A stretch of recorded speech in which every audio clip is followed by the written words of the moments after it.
दूसरा वीडियो ला कर दे। हाँ अगला जो है देखो पांचवा के सेकंड में एक्सरसाइज है 1.2 एक्सरसाइज 1.2 पांचवा में जो x डैश x लेटर है वो फॉलो का है। क्या है? फॉलो का है। तो कि a बराबर क्या होगा? f होगा। क्या होगा? f o होगा l होगा। मैं बोला था जो भी दो बार है उसको रिपीट करना है एक ही बार। कितना बार रिपीट करना है? एक ही बार, दो बार रिपीट नहीं करना है।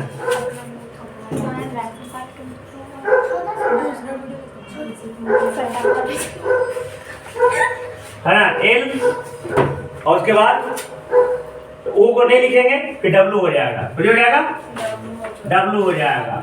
और बी बराबर क्या होगा?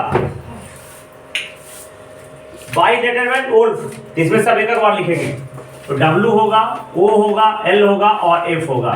तो yes A equal to B A equal to B.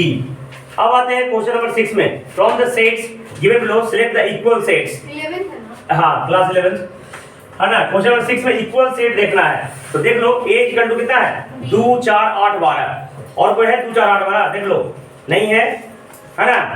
तो एक e बराबर g है जी। e बराबर g कहे कि e बराबर है तुम्हारा क्या -1 और 1 है। g बराबर क्या है 1 और -1 इक्वल हो जाएगा।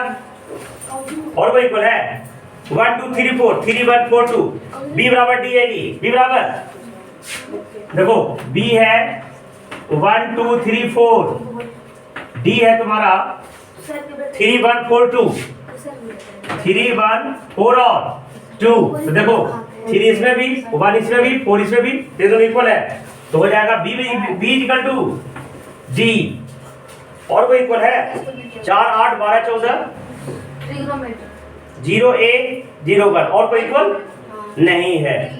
अब अगला चैप्टर सबसेट का देखो सबसेट बने देखो ध्यान से देखिएगा। सबसेट एक होता है सेट के अंदर आता है सबसेट। क्या होता है जैसे हम लोग बचपन में पढ़ते हैं एक होता है क्लास के अंदर आता है सेक्शन। क्लास के अंदर आता है तो एक सबसेट के अंदर सबसेट। सेट मतलब क्या होता है समुच्चय। क्या होता है हिंदी में समुच्चय। इसको हिंदी में कहते हैं उप समुच्चय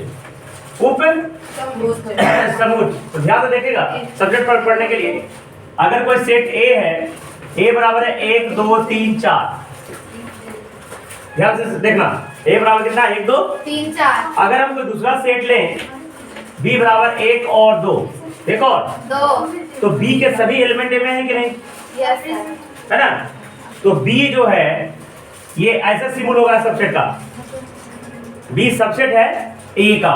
ध्यान से देखिएगा यहाँ पे B सबसेट है जब कोई दूसरे सेट का सभी एलिमेंट एक यूनिवर्सल सेट बड़े सेट का कोई एलिमेंट हो तो ये छोटा सेट उसका सेट का सबसेट कहलाएगा। और ध्यान देना अगर ऐसा रहता B C बराबर रहता 2 3 4 1 ठीक है तो ये सबसेट तो है लेकिन इक्वल भी है सबसेट के साथ साथ।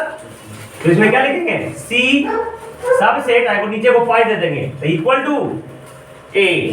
समझ में आया। और अगर सबसेट नहीं रहेगा तो ऐसे देके काट देंगे तो सबसेट नहीं होगा।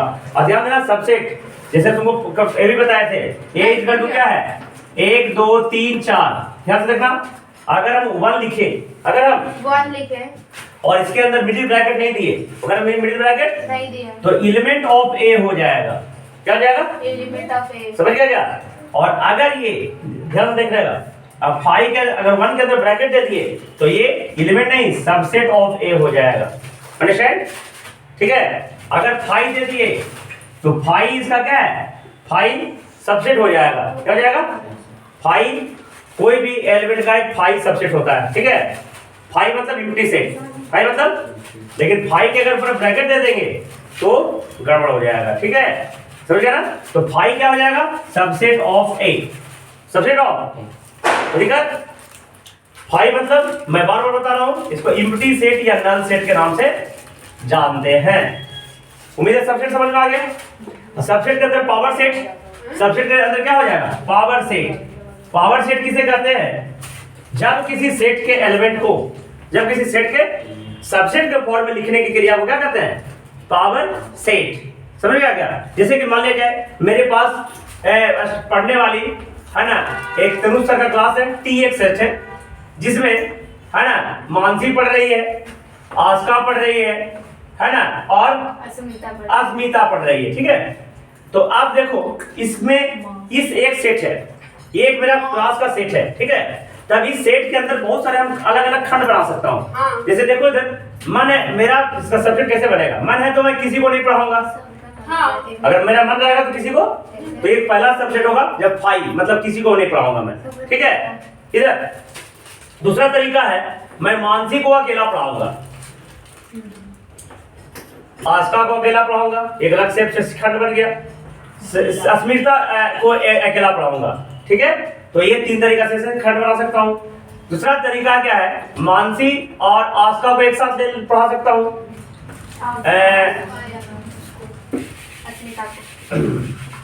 हाँ, इधर अगला जो खंड कर सकते हैं, आस्का और अस्मिता को पढ़ा सकता हूँ। इसके अगला खंड रखता हूँ मानसी या अस्मिता को एक साथ पढ़ा सकता हूँ, और एक अलग खंड बनेगा मानसी, आस्का, अस्मिता तीनों को एक साथ पढ़ा सकता हूँ। तो इतने खंड पॉसिबल है। तो किसी एक सेट से इतने सेट सबसेट बनना पॉसिबल होता है। इसके लिए फॉर्मूला है, क्या है? फॉर्मूला है कि इसको बोलते हैं पावर। अगर कोई टी है तो आप पीटी लिखेंगे, अगर ए है तो पीए लिखेंगे। तो पावर ऑफ सेट का ये जो ऐसे लिखे इसको पावर ऑफ सेट कहते हैं। और नंबर ये के गो होगा, के गो उसके आगे एन लगा दिए, तो एन पीए कितना, एन पीटी कितना हो जाएगा, है ना? ये देखो इसका फॉर्मूला था 2 पर पावर n, 2 पर पावर, समझ गया? इसमें कितना एलिमेंट था? 1 2 3 8 को होगा, 1 2 3 4 5 6 7 8 को है कि नहीं? तो इसका फॉर्मूला 2 पर पावर। अगर इसमें किसी सेट में सेट में जितना एलिमेंट हो उसके अंदर पावर सेट कितना होंगे? 2 पर पावर n होंगे। लेकिन एक्चुअल पावर सेट क्या कहेंगे?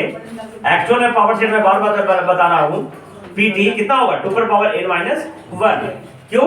कि 5 उसमें काउंट हम नहीं करते हैं, कि 5 में कोई सेट है ही नहीं, सदस्य ही नहीं, तो 5 को हम एम्प्टी सेट कैसे करते हैं, तो एक्चुअल में वो नहीं आएगा। मुझे समझ में आ गया सेट और सबसेट के बारे में, है ना? इसमें बहुत सारे एक अलग चीज होगा। देखो इसमें एक आएगा यूनिवर्सल सेट, क्या आएगा? Universal set. तो देखो इधर ये बी है 1 2, ये 2 है 3 4, तो ये जितने भी इसके सेट अंदर सेट होंगे, यहाँ से देखो ये सब बहुत अलग अलग सेट है। तो सभी सेट सभी सेट, ये सभी सेट का एलिमेंट इस सेट में मिल जाएगा, तो इसको कहेंगे यूनिवर्सल सेट।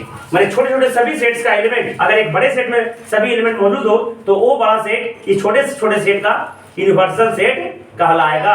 यूनिवर्सल सेट को जनरली यू से डिनोट करते हैं। कैसे डिनोट करते हैं? यू से यूनिवर्सल सेट से डिनोट करेंगे। ठीक है, और अगर आगे वेन डायग्राम ड्रॉ करेंगे तो यूनिवर्सल सेट को एक बड़ा एक बॉक्स से ड्रॉ करते हैं, रेक्टेंगुलर बॉक्स से। ठीक है, और छोटे छोटे सेट को अलग अलग सर्कुलर बॉक्स से रिप्रेजेंट करते हैं। तो 1.3 में देखेगा, समझ में? एक्सरसाइज 1.3, ये 2 3 4 2 3 4, तो खाली स्थान 1 2 3, जल्दी बोलो, 3 4 5।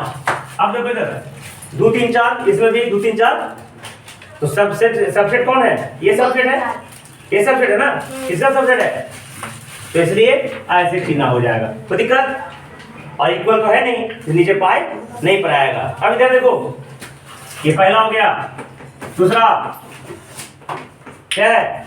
बी सी डी, इधर ए बी सी, खाली स्थान बी सी डी, ध्यान से देखेगा, A B C D subject है? नहीं सब्जेक्ट है, काहे कि इसमें डी नहीं है, इसमें सी, इसमें ये नहीं है, दोनों में कुछ ना कुछ गैपिंग है, इसलिए ऐसे देके काट देंगे हम, सब्जेक्ट नहीं है। अब देखो तीसरा में एक से एक, जैसे कि student of class 11th of school, अगर कोई एक स्टूडेंट है, जैसे मान लिया जाए क्लास 11th का स्टूडेंट आकाश कुमार है ना, और एक से स्टूडेंट ऑफ स्कूल, ठीक है, तो ये सब्जेक्ट हो जाएगा, काहे कि स्कूल के अंदर ही क्लास 11th आएगा, स्कूल के अंदर ही क्लास, तो ये सब्जेक्ट हो जाएगा। ठीक है, ठीक, तो इसके आगे हम कल करेंगे। समझ में आ गया?